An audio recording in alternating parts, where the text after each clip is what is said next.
Hi everyone, Tom Moffat here. Say I wanted to go through an explanation about completing step 5 of your personal financial plan. If you remember from step 4, one of our goals was to pay off our credit card debt. And in step 4, we listed some alternatives that we might take in order to pay off that credit card debt.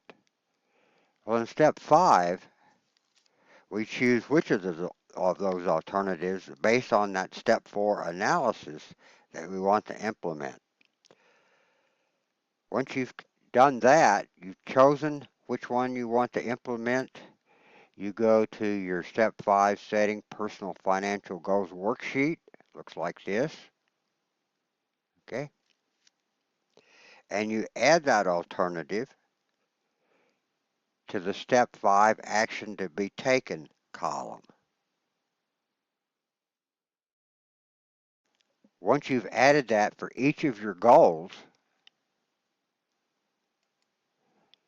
then you can upload that document as a Word or PDF document, and it'll go right into Canvas.